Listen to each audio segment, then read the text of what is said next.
Ya, selamat malam kawan-kawan semua. Jadi pada malam hari ini kita berjumpa kembali dalam salah satu sesi kita. Jadi pada malam hari ini kita akan mendalami suatu materi tentang kesaksian dengan pemahaman bahwa memberi orang lain kesempatan untuk bertobat dan diberkati. Jadi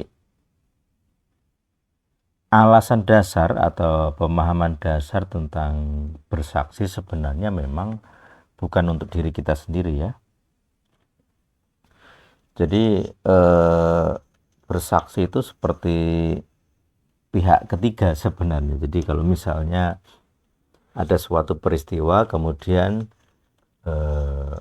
kita sebagai saksi kita melihat mengamati begitu kemudian ada yang bertanya dari orang yang tidak melihat, maka kita diharapkan bisa bersaksi gitu ya. Nah, pemahaman yang paling penting dari bersaksi yang tentu adalah yang sering biasanya dia dijadikan satu frase ya. Jadi bersaksi itu harus dengan saksi mata gitu. Itu kalau dia pakai mata ya. Atau kemudian bisa juga dengan menggunakan kata saksi dengar. Saya akan membuka misalnya dari 1 Yohanes ya. Saya share screen dulu biar kita bisa melihat.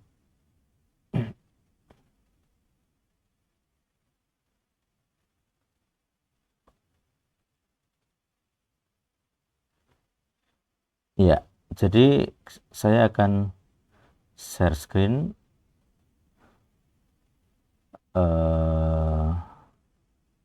jadi biar kita bisa melihat ininya ya.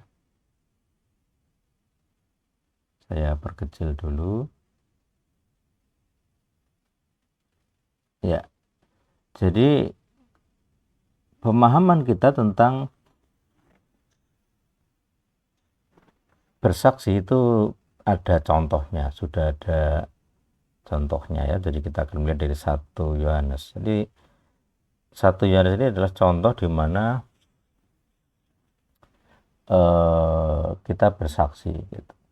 Kalau misalnya kita melihat dari 1 Yohanes 1 ayat 1. Jadi apa yang dari semula ada, yang telah kami dengar, yang telah kami lihat dengan mata kami. Jadi makanya yang tadi frase saksi mata berarti apa yang kami lihat dengan mata kami.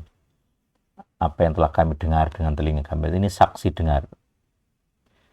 Yang telah kami perhatikan, perhatikan ini tentang pemikirannya, keseriusan memikirkan, melihat itu dengan memastikan akurasinya lah. Gitu. Jadi memperhatikan ini akurasi dari kesaksiannya. Gitu. Jadi misalnya kadang kalau orang saksi ditanya, kamu melihat ini? Iya. Kamu minus nggak matamu itu? Oh minus loh, berarti kan orang akan meragukan. Jangan-jangan keliru gitu ya. Jadi kalau misalnya dia bersaksi, saya melihat dia orangnya ini, wajahnya ini gitu.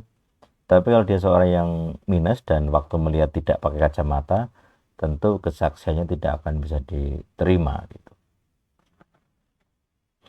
Nah, kemudian ada juga saksi sentuh. Jadi tangan kami telah menyentuhnya berkenaan dengan sabda hidup. Jadi kesaksian itu ada 3 jenis setidaknya yang ada di sini. Saksi mata. Jadi matamu sendiri harus melihat. Saksi dengar, telingamu sendiri yang mendengar. Kemudian saksi sentuh, gitu ya. Menyentuh karena kita kan punya indera sentuh. Gitu. Nah kalau kita kalau kita bicara panca indera berarti ya mungkin akan ada kesaksian bau gitu ya. Jadi kalau saksi penciuman mungkin kalau dia pakai penciuman. Jadi kalau dia merasakan hawa panas berarti saksi sentuhan. Gitu. Nah, jadi kalau misalnya kamu merasa di ruangan itu panas nggak waktu itu? Nah, dia dengan kulitnya gitu, dia merasakan panas, dingin, atau berangin misalnya, itu kan bisa dirasakan.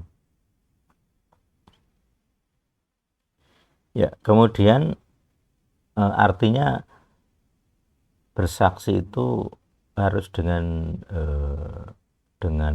indera kita sendiri ya. Kemudian makanya kalau kita melihat di hukum yang ke-9, jadi kalau teman-teman membuka Keluaran 20,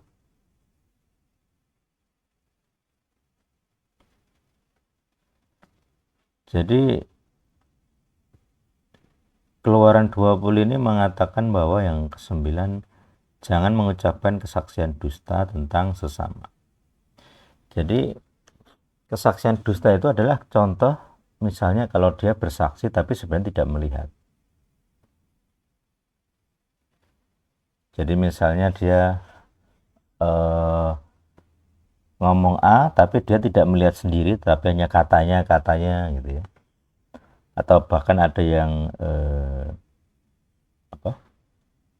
Ya memang berniat berbohong. Nah, itu sudah jelas salah. Kalau misalnya tentang Yesua yang dihakimi oleh orang banyak, terus yang ditampilkan adalah kesaksian palsu. Kami mendengar dia berkata ini, dia berkata itu gitu ya. Nah, ternyata eh, itu dengan niat memang pengen berbohong gitu, pengen mendakwa orang, pengen menjatuhkan orang, maka itu ada namanya kesaksian dusta. Jadi mereka telah melanggar hukum Torah nomor ke-9. Jadi hal penting yang perlu kita perhatikan ketika menjadi saksi adalah kita mengalami sendiri, menyaksikan dengan saksi mata kita sendiri, saksi dengar, saksi sentuh gitu. Atau kalau dia bau ya saksi dengan penciuman. Terus kemudian jangan ditambah, jangan dikurangi gitu. Jadi kalaupun dia menafsir itu harus diomongkan gitu. Saya melihat ini, saya menafsir ini. Jadi biar biar pendengar itu bisa bedakan apa yang kamu lihat, apa yang kamu dengar, apa yang kamu sentuh, sesuai sensormu, sesuai inderamu gitu. Kemudian kalaupun kamu menafsir gambar ini sebagai ini, itu ya biar orang tahu bahwa biar orang lain tahu bahwa itu kamu sedang menafsir, bukan sedang melihatnya. Karena untuk supaya orang tuh jelas, klarifikasinya jelas. Oh, yang dia lihat dan yang dia tafsir itu bisa diterima orang lain nggak, atau orang banyak ya, bisa diterima akal nggak gitu. Kalau misalnya dia bersaksi ada orang berkaki 3 misalnya, ya tentu orang akan merasa aneh gitu, mana ada manusia berkaki 3 gitu ya. Jadi tentu ini menjadi contoh bahwa kita itu perlu memahami bahwa kesaksian itu memang memang real gitu. Datanya valid lah gitu. Makanya kalau di pengadilan ada yang disebut bersumpah di dalam kesaksian gitu ya. Kalau dia punya iman ya berdasarkan kitab agamanya gitu misalnya. Atau kalau dia ateis, saya nggak tahu kalau ateis bersumpahnya kayak apa. Jadi kalau ateis ataupun yang beragama dengan atas sumpah tertentu ya, dia biasanya akan ada mekanisme tes kebohongan gitu. Jadi apakah dia berbohong atau tidak ya. Jadi harapannya mengurangi, meminimalisir kedustaan ini, saksi dusta ini. Jadi tadi kalau kita melihat di 1 Yohanes 1, jadi kalau dia apakah dia saksi mata, saksi dengar, atau saksi sentuh, ya dia harus terbukti gitu. Dan harapannya dengan mekanisme pengujian tadi, dengan alat ataupun dengan analisa psikologis misalnya dari para ahlinya, orang bisa tahu ini kayaknya berbohong gitu ya, atau tidak. Jadi kalau ada beberapa sistem kontrol dari kesaksian ini ya.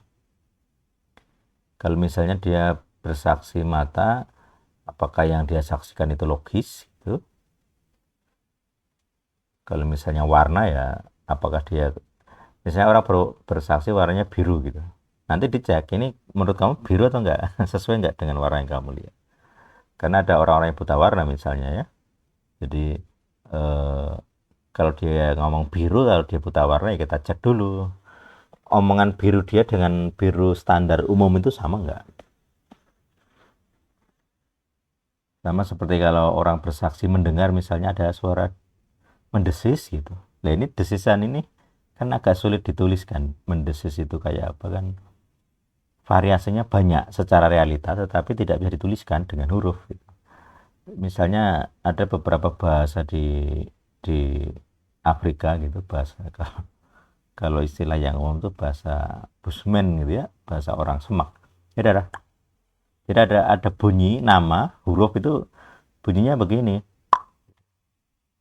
Lain ini dituliskan dengan huruf apa gitu. Ilmu-ilmu bahasa modern agak kesulitan kalau orang bersaksi dengan suara. Kesaksian ini akan dituliskan dengan huruf apa? Nah, itu saksi dengar. Jadi dia harus dengan media audio untuk kalau misalnya direkam ya direkam audio. Kalau dia menggunakan transkripsi begitu, orang akan kesulitan menerjemahkan huruf ini. Nah, ketukan di lidah, di tenggorokan misalnya itu sulit sekali. Nah, jadi kesaksian dan medianya itu harus jelas gitu. Kalau dia menggunakan indera ya dia pakai indera apa? Apa dia visual melihat? Apa dia mendengar gitu? Kalaupun mendengar nanti juga dicek kesehatan telinganya. Kalau dia melihat ya dicek kesehatan matanya. Kalau dia saksi sentuh ya dicek gitu ya. Kesehatannya jasmaninya setidaknya sesuai standar gitu ya. Nah itu, jadi yang pertama adalah bahwa kesaksian itu harus dengan data yang valid. Jadi kita kalau orang mendengar orang bersaksi gitu, ya kita periksa dia ini pelaku atau bagaimana. Gitu. Kalau misalnya di media sosial kita melihat video atau apa, ya tentu yang kita periksa pertama, apakah yang membagikan video itu bikin sendiri videonya, atau dia mengambil video orang lain. Itu hal paling pertama dulu. Jadi kalau dia membagikan videonya sendiri, dia yang bikin sendiri, nah itu yang disebut saksi pertama, saksi mata. Jadi misalnya orang ngevlogging, orang main kemana gitu ya, terus dia memvideo gitu, dia ngevlogging, kemudian di videonya ada wajahnya begitu, nah itu kan apalagi kalau nanti ada mentahnya gitu ya, orang akan bisa mengambil kesimpulan ini benar-benar dia yang ngambil gitu. Apalagi kalau di file mentahnya itu ada lokasi, jadi ada beberapa kamera dan HP itu kalau ngambil videonya ada settingan lokasi, jadi ada ada angkanya, angka namanya apa, koordinat ya, busurnya berapa, lintangnya berapa gitu, jadi angka koordinatnya ada, jadi bisa dicek dari video foto mentah itu lokasinya bisa diketahui gitu. Jadi itu yang disebut validitas data itu harus dicek gitu. Nah kemudian di tahap kedua sudah kita memahami bahwa syarat-syarat sebuah kesaksian sahnya harus orang pertama.